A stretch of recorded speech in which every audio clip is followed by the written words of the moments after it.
Hello guys, നമുക്കൊരു house വാമിങ്ങിന് പോയാലോ? അതിൻ്റെ കേക്കാണ്ട കയ്യിലിരിക്കണം. വേറെ ആരുടെ അല്ല, നമ്മുടെ കൂട്ടുകാരൻ്റെയാണ്. ഇതാണ് ഞാൻ പറഞ്ഞ ആ കൂട്ടുകാരൻ. 5:45 കേക്കായിട്ട് വന്നോന്നും പറഞ്ഞ് വായി പിടിച്ച് വരുത്തിച്ചതാണ്ടാ. വന്നപ്പോഴത്തേക്കും ആൾക്കാരൊക്കെ എത്തണുണ്ടായിരുന്നുള്ളൂ. ഫുഡൊക്കെ അറേഞ്ച് ചെയ്തേക്കണ തൊട്ടിപ്പുറത്തെ വീട്ടിലായിട്ടാണ്ട. അത് അവരുടെ റിലേറ്റീവ്സിൻ്റെയൊക്കെ വീടാണ്. നമുക്കൊന്ന് വീടൊന്ന് കയറി കണ്ടാലോ?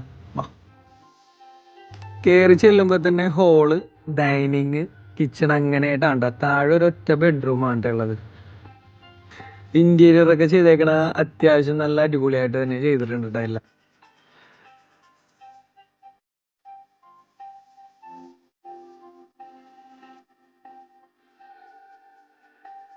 ഈ ഒരു സംഭവം എനിക്ക് ഭയങ്കരമായിട്ട് ഇഷ്ടപ്പെട്ടിട്ടാ. സ്റ്റെയറിന്റെ താഴെ കുറച്ച് ചെടികളൊക്കെ വെച്ചിട്ട് സെറ്റ് ചെയ്തേക്കണ അത് അടിപൊളിയായിരുന്നു. പിന്നെ ചെറിയൊരു പരിപാടിയൊക്കെ സെറ്റ് ചെയ്യാൻ പറ്റിയ സ്പേസ് ഉണ്ട് കേട്ടോ. അതിന്റെ ഫ്രണ്ടിൽ തന്നെ ചെറിയൊരു ടാങ്ക് പോലെ കെട്ടിയിട്ടുണ്ട്. അത് നമുക്ക് വേണമെങ്കിൽ ഭാവിയിൽ ഒരു പൂളൊക്കെ ആക്കി അടിപൊളിയാക്കാം.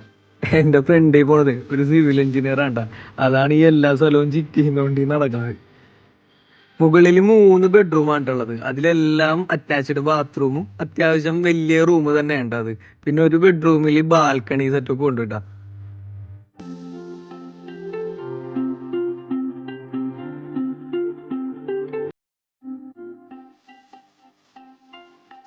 സ്റ്റെയർ ഒരു വെറൈറ്റി ആയിരുന്നു കേട്ടാ. വുഡിന്റെ ആണ് സംഭവം, അടിപൊളിയായിട്ട് ചെയ്തിട്ടുണ്ട് കേട്ടോ. അങ്ങനെ വീടും കയറി കണ്ട് അത് കഴിഞ്ഞാൽ പിന്നെ നമ്മുടെ കലാപരിപാടി തുടങ്ങാൻ പോണേണ്ട. അങ്ങനെ കലാപരിപാടി തുടങ്ങി. പിന്നെ പരിപാടി തീരണവരെ അവിടെ തന്നെ ആയിരുന്നു കേട്ടാ. അങ്ങനെ പരിപാടി അവസാനിച്ച് ഞങ്ങൾ വന്നപ്പോ ഫുഡ് കഴിച്ച് എല്ലാരും കഴിഞ്ഞിട്ടുണ്ടായിരുന്നു കേട്ടോ. ഞങ്ങൾ മാത്രം ഉണ്ടായിരുന്നുള്ളു. ബിരിയാണി ഒന്നും പറയാനില്ല കേട്ടാ. നല്ല കിടിലൻ ചിക്കൻ ബിരിയാണി ആയിരുന്നു.